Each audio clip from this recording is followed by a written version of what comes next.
drive shaft shop axles are in, and they fit, just barely, but they fit, which means no more sketchy drivetrain components, which means dyno days ago.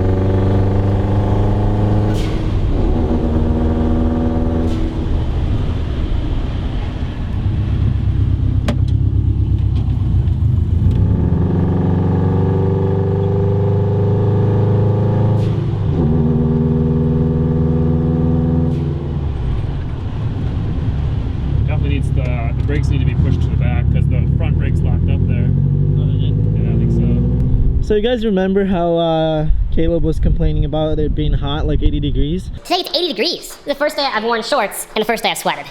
Well, it's 36 now, so it's freaking cold. Just wanted to point it out.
Base map right there.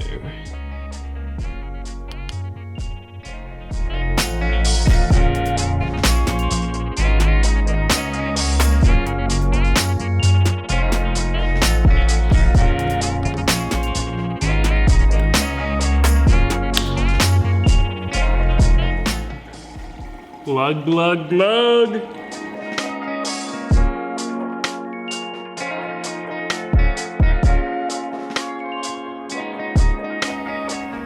Run with the 85.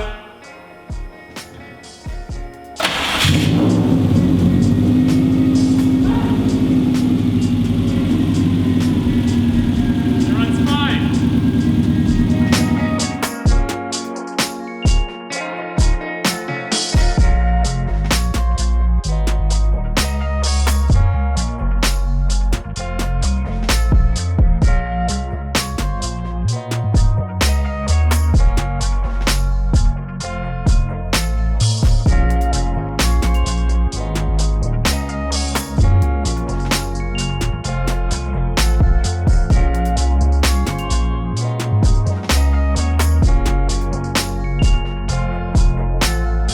So cold again. So guys, today is the day the all-wheel drive Miata is done, and we are bringing it to the dyno. Drive shaft shop axles are in. It's loaded with a special sauce. Did a bolt check.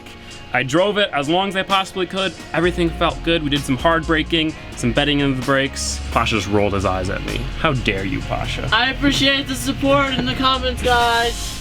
We're bringing the Rally Miata to P&L Motorsports. They've got an all-wheel drive dyno there, and Junior, the tuner there, is one of the best Subaru tuners in the country. Unfortunately, due to COVID-19 and some other stuff, we might not be able to get that much footage because we aren't allowed into the actual building, but we're gonna try our best. We'll at least be able to hear it. We'll get shots from the outside because it's the dyno room is kind of by the outside, you know. You'll see. It's gonna be awesome either way. We're gonna hear the sounds. I'm just so excited. We're shooting for low to mid 300 wheel horsepower range, 20 plus pounds of boost. It's gonna be awesome. So let's head to P&L Motorsports.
So we're here at P&L Motorsports. As you guys can tell, the Rally Miata is inside. They are doing a pre-dyno inspection, which pretty much entails just checking everything to make sure it's ready to go on the dyno, so they don't waste time putting a car on the dyno, it breaking or something bad happening, and then having to pull it back off. The guys here at P&L are awesome. They gave us a tour of the shop. It's insane. They have their own CNC stuff in-house. They got their own fab shop in-house using the HTP welders. And yeah, it's an incredible place here, and it's local, which is really cool. I'm definitely pretty nervous for today. You know, I'm worried they're gonna find something wrong with the car, we're not gonna dyno it, or I'm worried something is going to go wrong on the dyno. I've got so much money and time invested in this car that don't want anything to go wrong, but if it does go wrong, it's not a big deal, we'll just fix it. Definitely nervous, I'm definitely excited. I'm gonna go back inside and get whooped by Pasha at pool again, and then once the Rally Miata is ready, we'll pull it on the dyno and start tuning.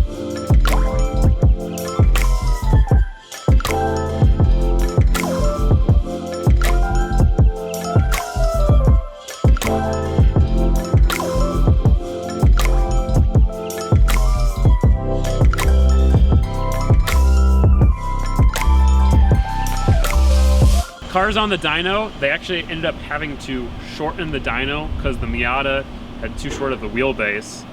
Suppose that was the first time they did that, so that's kind of funny. But they're strapping it up down, getting the cameras ready, and we should be good. Cool.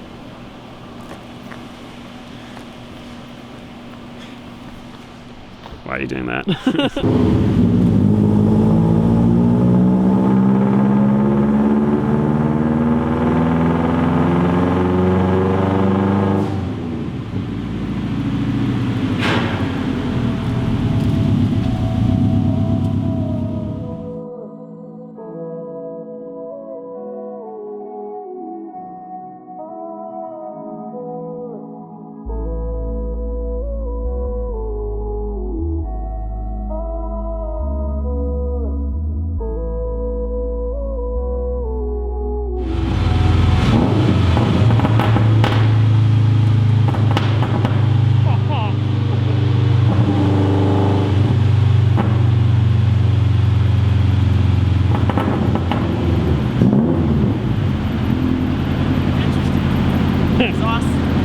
Yeah, it's nice and loud, that's for sure.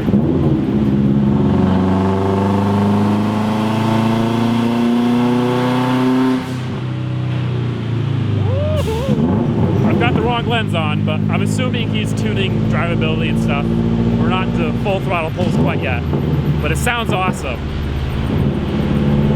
Yeet.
Lifted, the straps were such at an angle, so like the front suspension is super compressed, so it's a little weird on the dyno, but I think it's working. You don't know.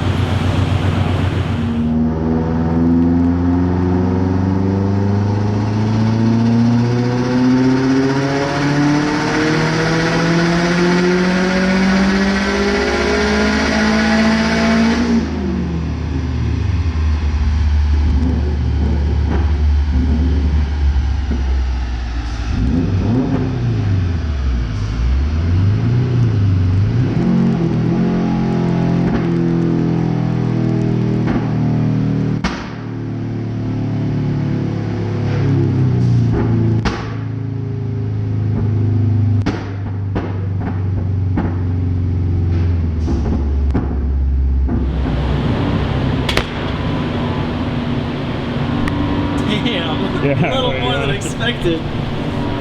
That last one was supposedly 340 something. I don't know. 349. 349. 349. Let's go.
Oh, it's not even that bad. Oh, look at that. It's normal, right? I don't know how I'm gonna fix this too.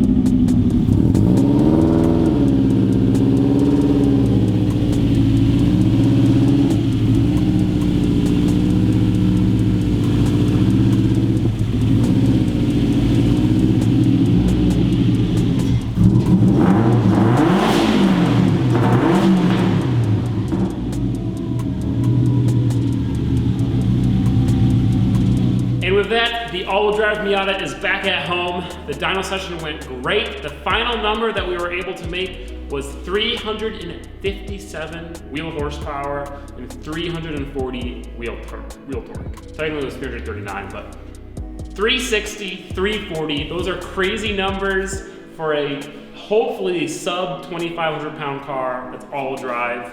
I can't wait to drive this thing. Unfortunately, it's dark outside and the car doesn't have any lights, so we are not driving it today. We're not driving it in this video. In the next video, we're gonna rip this thing. We're gonna have some fun. I'll take Pasha for a ride. I'll take some people for a ride.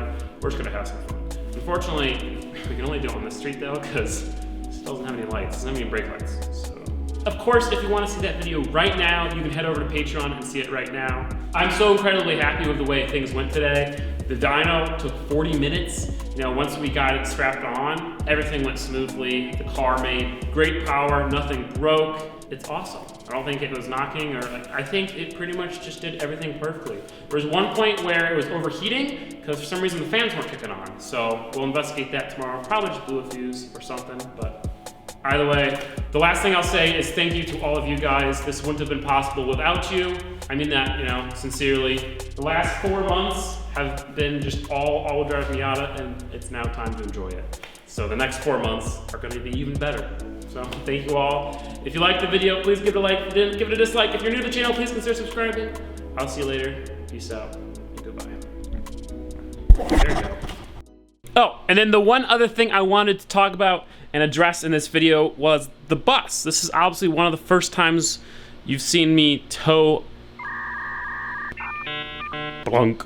One of the first times you guys have seen us tow with the bus with the new engine It's so awesome. It is, mechanically that bus is so nice now. It can go the speed limit. It gets to the speed limit quickly. Braking's a little bit of an issue. There are still, you know, thousands of dollars I could put into this thing to make it that much better of a tow rig. I need to get a brake controller for the trailer.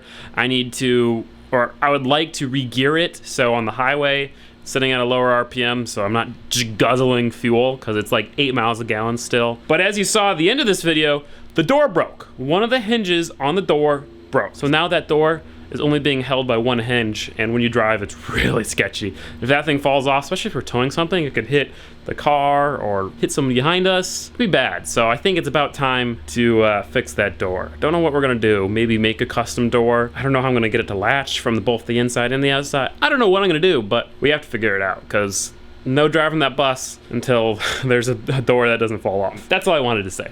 See you guys next time.